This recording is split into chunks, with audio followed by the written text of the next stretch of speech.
She was a grade 7 school teacher at a girls' high school. Ugh. How can it be a high school if she's a grade 7 school teacher?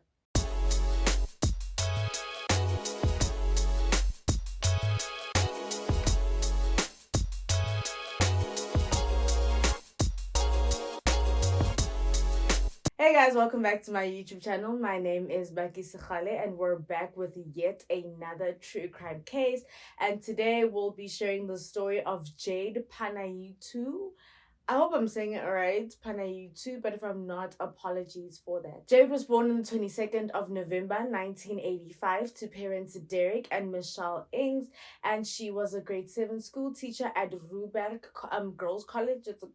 It's a girls' college. In 2004, she met a man who went by the name of Jayde Panayiotou, and they basically met through mutual friends. And in the year 2013, they got married. They were happy, they were in love. Christopher was, when like her parents describe how he was, he was such a good man, he was such a loving man, he was loved by the family. Jayde was very, very happy. Christopher was a businessman. He owned an OK Groceries as well as a bar, which was called Infinity Cocktail Bar. We're not sure if Infinity Cocktail Bar is like a family business or he started it himself, but he was a businessman and he was making good enough. I mean, if he owned like an OK grocery store, that means like he was doing pretty well for himself. On the 21st of April 2015, Jayde's friend, who goes by the name of Cherie Swanepoel, was basically on her way to go and pick Jayde up from her complex. So basically what Cherie and Jayde did was that they had a lift club since they were both school teachers, like at the same school. So they would pick each other up, sometimes Jayde would pick her up, sometimes Cherie would pick Jayde up. And so this time around, Cherie was the one that was going to pick Jayde up. And so apparently on that day, the weather was like a bit like dizzy. So Cherie was like, no, you know what, stay in your like house or like townhouse, and then like she'll drive in and then like collect Jayde, right? So usually what Cherie would do is that when she would leave her house, she would text Jayde and let Jayde know that, hey dude, like I'm on my way, situation like that. And then Jayde would usually walk out and then stand outside the complex, so that by the time that is that Cherie arrives, then they can basically go to school. So on that day, it was the same situation. It was raining. Well, not raining, but like the weather was a bit bad. And so then Cherie was like to Jayde, no, just stay in the house. And then once I get to your house, I'll contact you. So when Cherie got there, Jayde wasn't standing outside like she usually was. And so Cherie thought that, oh, okay, no, cool. Probably Jayde is like still waiting in the house, or maybe she came out and she felt a bit cold and decided to go back in the house. And so then she decided to call her and text her, but the WhatsApps were one ticking, the calls were going straight to voicemail. And so that's when Cherie decided to call Chris, who is Jayde's husband, to ask whether or not he knew like where she is. Is she in the house? She's not picking up her calls. What's going on? And so Chris wasn't home at this time, at the time when it is that Cherie called. So I'm not sure how it works, but like some complexes, like someone can either open for you like where they are, or like mobile. I don't know if I'm making sense. Like it doesn't have to be like with a remote. So that's what happened. Chris then opened for Cherie. Cherie then drove in to like knock and maybe see if Jayde is inside the house so that she could come out. However, Jayde was not in the house. And so this, Cherie, when she explains it, she says she got a really, really bad feeling. Like she started to feel a bit uneasy. So she decided to drive out and like, drive around the area to see whether or not maybe she'll hopefully bump into Jayde like in another street or something like that. But there was no luck. And this is when Cherie then bumped into a cop car or police van, and then alerted them, and they like told them that, okay, cool, this is what's going on. Like someone's missing. Well, she thinks that Jayde is missing at this point because it was unlike her like to do something like that. And so then the cops joined in on the search. Soon enough, Jayde's family was alerted. Christopher, the husband, was alerted, and that is when the search for Jayde started. On the same day, already at 10 a.m., that is when the hashtag Find Jayde started to circulate. On the 22nd of April 2015, unfortunately, Jayde's body was found at KwaNobuhle in an open field near a gravel road. On the 23rd of April, an autopsy was performed and it was discovered that Jayde was shot 3 times. The one of the bullets was like she was shot at the back of the head and it exited like on the front of her face. The other one was on her chest. It also showed that she was pistol whipped, but there were no like signs of trauma on her genital area. So then the police kind of ruled out like it being like a sexual crime or anything like that. But the strange part was that Jayde still had her watch on her, like she was still wearing her watch, which was weird. She still had her watch and her ring on her. A few days later, Jayde was laid to rest, and her husband Christopher gave such a beautiful eulogy. There's actually a video up on it on YouTube. I'll attach it to the description box. And that was the most, like, it was such a beautiful eulogy, like the way that he spoke of her, the words that he used. Like, her family says like they didn't even think he was capable of like coming up with something as beautiful as that. However, this homeboy was reading something straight off of the internet. Like, he didn't even like try to change like a few things about it or say like I found this beautiful poem or whatever, like open quote. He read it as if it was his own. And so when the family found out, like, then the red flags really started to fly, because he said that he was too emotional to think of anything for him to say on his own, which is weird because this is your wife. Like, no one's asking you to come up with like a beautiful poem, you know, roses are red, but like, speak from your heart. This is someone that you loved. You just discovered that she was murdered. You don't know by who. You're distraught. You don't know what's going on. No one's expecting you to come up with, you know, a whole thing. Like, just speak from your heart. But homeboy, no, he read something straight from the internet. On the 27th of April 2015, Captain Willie had gotten a phone call from an informant. They then met, and that is when the informant told him, or rather gave him a name of the first suspect. And the first suspect goes by the name of Luthando Signoni. And so Luthando Signoni owned a gym, and you know, the cops basically went to his place. They didn't find him. They went to his girlfriend's place. They didn't find him there. So they decided to go to his place of work. Guys, these cases, believe it or not, his place of work is at Infinity Cocktail Bar, which we know is owned by Christopher, Jayde's husband. Like, at this point in your head, the math should already start mathing nyana.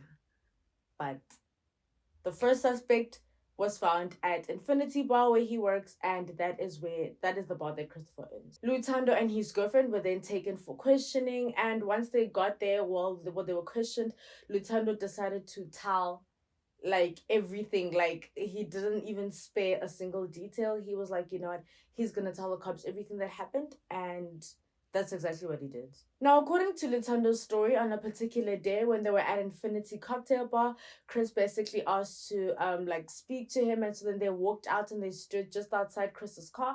They didn't get into Chris's car because someone was already inside.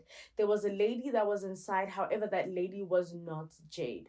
And so then Christopher said to Luthando, or basically asked him, like, does he know people that can help him? That was the sign that he made, like, you know.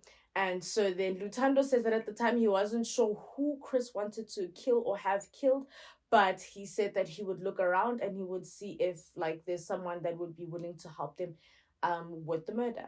After that, Chris has met up with 2 guys that Luthando had brought. However, it was like it just failed. It didn't, like, nothing really came like out of it with those guys. And that's when Chris started to add pressure. And that was the first time he told Luthando that the person who he once murdered is Jayde.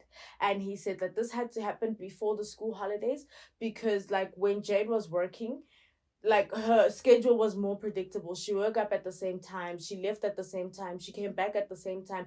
Whereas like when it's school holidays, it won't really be predictable as to like her schedule or what she'll choose to do. She can choose to visit her parents and change her mind and, you know, things like that. So he said it had to happen before school holidays because that is when Jayde's schedule was more predictable. Now, there were a few reasons why Christopher felt that he wanted Jayde out of the picture. One of them being the fact that he says that he was always working hard, he was providing for them, he was working long nights, making sure that they have money. And Jayde would just like spend it like it's nothing. Like she would just spend because he was trying to save money, but she was a money problem. One of the other reasons was that he felt that he was being pressurized by like their parents and by her to get them a home. So he just felt like, no, man. Lutando then met a man who went by the name of Sizwe Zonke, Vuma Zonke. And, that Sizwe basically said that he knew so like guys that could take out the hit and like get Jayde murdered and all of that. And then Lutando then showed Sizwe all the spots where it is that they stayed, where it is that she worked, like places where she could be found and places where they could murder her and dump her body. Shortly after that, Sizwe Zonke then disappears and Christopher starts to go crazy because they were so close, and now Sizwe has just like disappeared. They tried to meet up with yet another hitman, but that too didn't work out. That is when Lutando found Sizwe on Facebook, and so basically they started chatting again on Facebook, like, dude, we still need that job done. You know what I'm saying? This is what we still need to be done. And so then Sizwe then put out an amount. He said that he'd be willing to do the job and bring two other men on board for 40,000 rand. A few days later, that is when Sizwe introduced two other men that joined into the operation. And so then the men had said that they wanted to hire a car so that there's no like direct link to them if like anything happens with the car. And so the car would then be hired for 6,000 rand. Lutando took out 3,000 and Christopher took out 3,000. Put it together, obviously, then they got a car. So one of the first plans that they had was that Christopher had said that on a Sunday night he would go to Infinity Bar with Jayde, using her car. And so then when it's time to leave, he would stay behind and Jayde would go. He would show the men Jayde's car. And so when Jayde would be walking back to the car, that is when they would attack. However, that particular Sunday, Jayde decided she didn't feel like going to Infinity Bar, so then she didn't go. They tried 3 more times to kidnap her and they were still unsuccessful. Another time they tried to do it outside of the house. However, the weather was bad and so she didn't come out. Cherie had actually fetched her from inside the home. At this point, Sizwe Zonke got very frustrated and said, you know what, Chris should just give them the house keys. They should get an killer in the house. However, because they live in a complex and I think their neighbor as well was a cop, they said that it would just be too risky to do it like in the house. This is when Chris suggested that they make it look like a kidnapping or a robbery. The next Tuesday, which is then now the 21st of April, the day when it is that Jayde went missing, Sizwe then called Lutando around 8 a.m. in the morning and said that the job was done, and so then now they could send through the money. Chris had said that the money would be left at Infinity Bar with someone who goes by the name of Knox, and so then that's when Lutando then went to Infinity Bar to collect the money. However, Knox says that Chris had not left any money with him or her. I'm not sure if Knox is a boy or girl.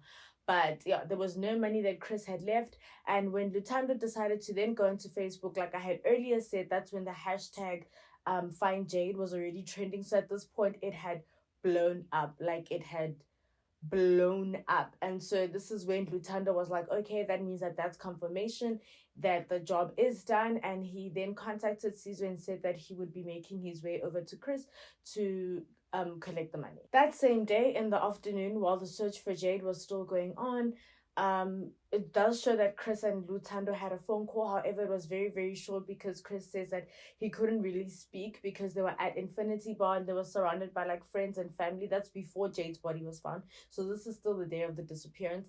Family and friends had gathered at Infinity Bar. They were worried, they were distraught, they were not sure what's going on.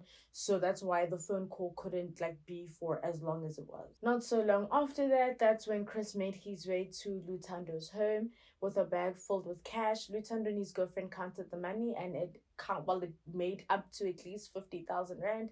And then they decided to leave. Well, Chris and Lutando then left, and then Lutando's girlfriend was left with a bag of money. The names of the 2 men that had committed the crime are Sinethemba Nenembe and Zolani Sibeko. Now let's just fast forward back to the future. We're at the point when Lutando was still telling his story. So basically, everything I've told you was Lutando's version of events and what it is that allegedly happened. So fast forward to now when he was still being questioned by the police, himself and his girlfriend, and this is when he decided that, well, there was a whole thing with the cops and him as well, that he would help the cops capture Christopher.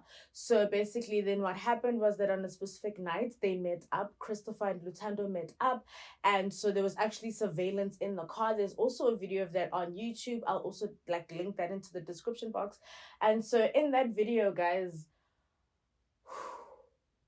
I would attach the video to this video, but because of like YouTube and copyright and stuff like that, I just, but like I'm saying, you guys can go and watch the video. It's actually such a disgusting video. Like in the video, they basically talk about everything that happened.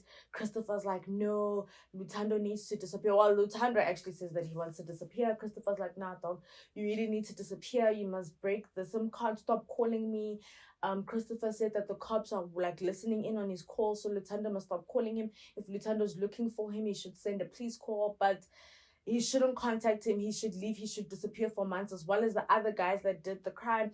He said that the guys that had committed the crime, like, they did too much. Like, they blew this thing up, apparently. Like, they made a blow up. You know, they were just supposed to like rob Jade, I think, outside the house, something like that. But then they took it, like, basically Christopher's thing was fine. They kidnapped her and everything, but then nothing was done, obviously, to her genitals. She still had her watch, her ring, like there's still jewelry and stuff on her, so it doesn't really look like a robbery. Instead, it looks like a hit. And so that's why Chris is being like investigated. Well, Chris said that the cops were onto him as well. His uncle wouldn't let him go. Like everywhere he goes, his uncle's following around.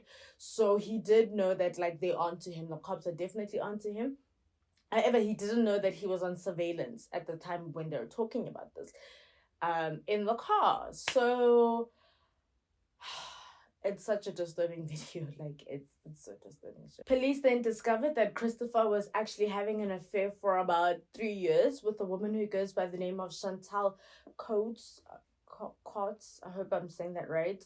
And so they were basically having this affair for about 3 years, like even during obviously his marriage and stuff like that. And they also discovered that Chris was in debt, and because he was in so much debt, he wasn't able to maintain both women, both Jade and Chanel, like at the same time. So he decided that one of them has to go, and unfortunately the woman in his life that would go was Jade, because apparently his parents had found out about it, and they said that they'd actually cut off his inheritance and all of that if he didn't stop his affair with Chanel. But he didn't stop. Is it Chanel? Yes. Yeah, Chanel. So he didn't stop the relationship with her, but instead Jade is the one that was eliminated from the whole situation because he couldn't afford to maintain both the women. Chanel was apparently also given like serious like princess treatment, and that's in the sense of they would buy her expensive bags, should go to expensive hair salons and stuff like that. And Jade's diary was found, and one of the entries that she had written in or made like to the diary was she was basically just talking about how she wishes that she was married to someone who put his wife first. She wishes she was married to someone who was always home or would come home, like just have a normal life, a normal husband. Like she says that sometimes when she come back from work, she wouldn't change out of her work clothes because she'd want like Christopher to see her like in those clothes and not like pajamas all the time, you know, or for them to just have dinner like a normal family in the evening. So it indicated that they weren't really happy in their marriage, and that was like just from a lot of entries in her diary, it kind of sounded like a cry for help. Yeah, she seemed like she was really like going through it. I'm not sure if she knew about the affair, but from the diary, like the thing she wrote into the diary, it does seem as though like she was really having trouble in her marriage. On the 5th of May 2015, Christopher was then given a life sentence together with the two men that had committed the crime. They were also given 2 years. Sizwe unfortunately passed away, so he didn't serve any time. Well, yeah, of course. And then with Lutando in the beginning was a very hostile witness. He would change his statements a lot. Like, he was just all over the place, but he was retried and he was also given a life sentence. And that is the story of Jayde. I hope you guys enjoyed it. Thank you for watching the video. Don't forget to like, to comment, to subscribe, to share. Let me know in the comments what you guys think and what other videos you would like for me to cover. Bye.